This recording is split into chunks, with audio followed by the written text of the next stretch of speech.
Eala brings AO buildup in Kooyong Classic. Manila, Philippines. From her semi-final finish in Auckland, Eala continues her build-up for her Australian Open debut as she vies in the Kooyong Classic in Melbourne, set to fire off Tuesday. Eala, WTA number 53, is one of the 4 WTA players listed for the Kooyong Classic, an exclusive by-invite-only exhibition tourney serving as a warm-up for the AO.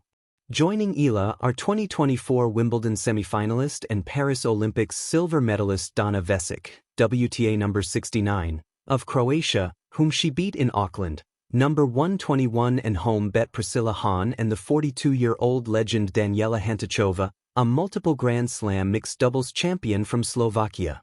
Eala's Kooyong Classic stint comes on the heels of her solid Auckland campaign, her first tournament this season.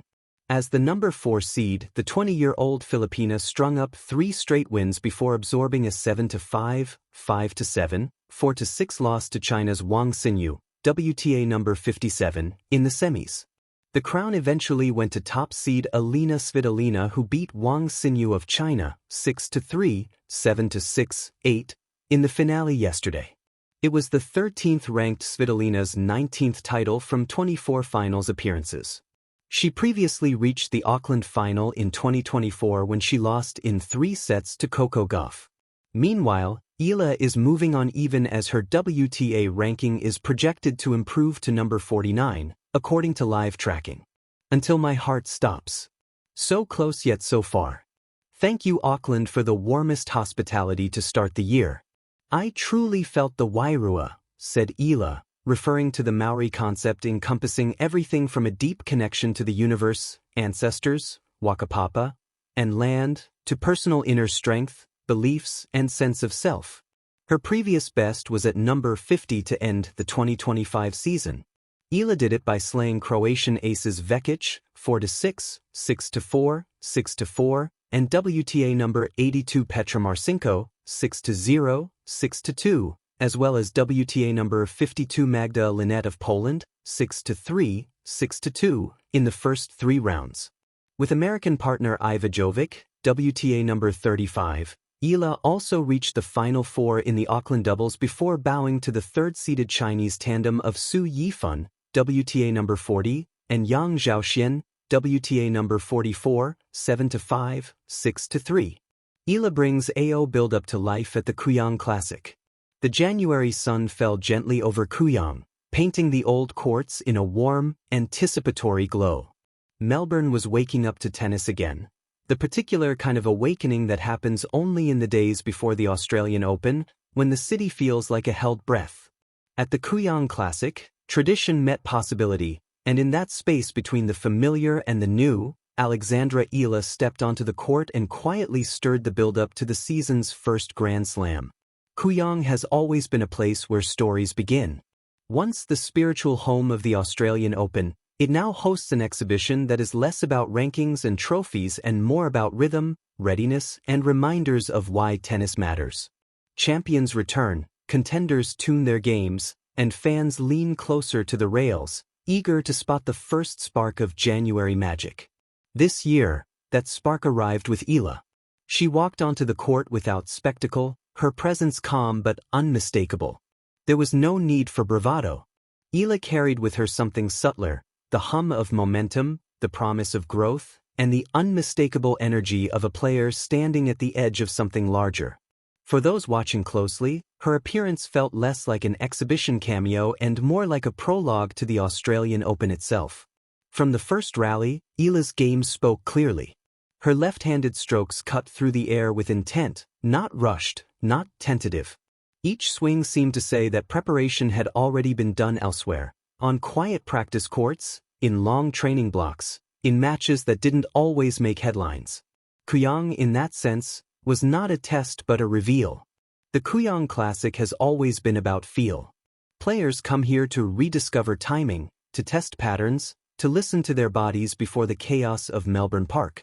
Eala treated the court like a conversation partner, probing angles, adjusting pace, and letting points breathe.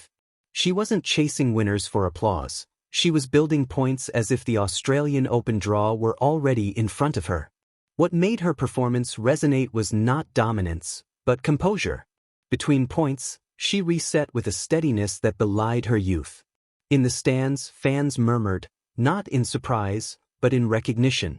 This was a player who belonged in the January narrative, one who understood that the Australian summer rewards patience as much as power.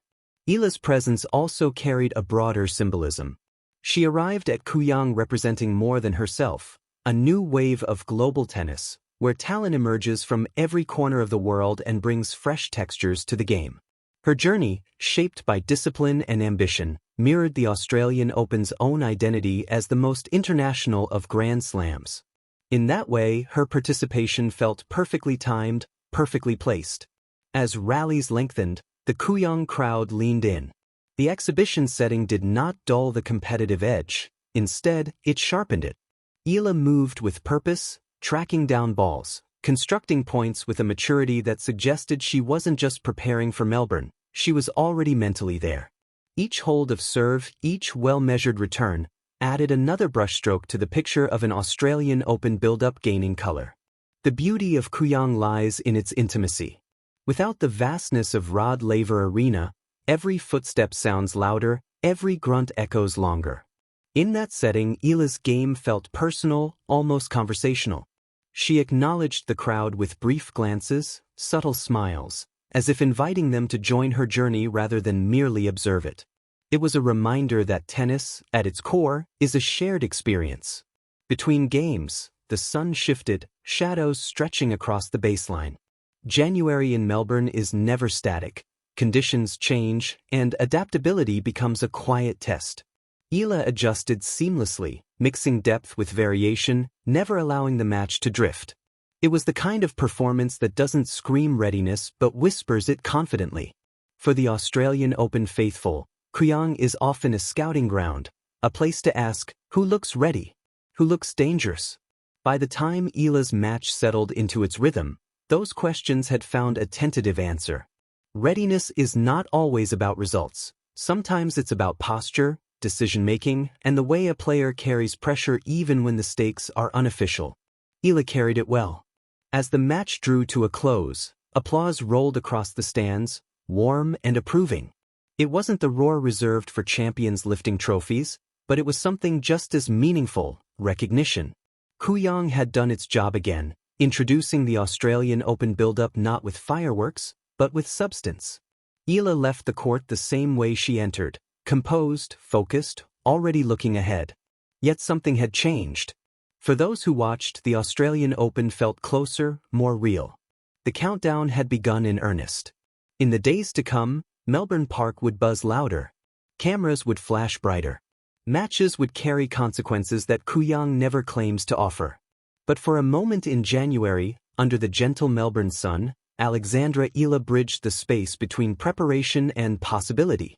She brought the Australian Open build-up to life, not by announcing herself loudly, but by playing the kind of tennis that makes people stop, watch, and believe that something is coming.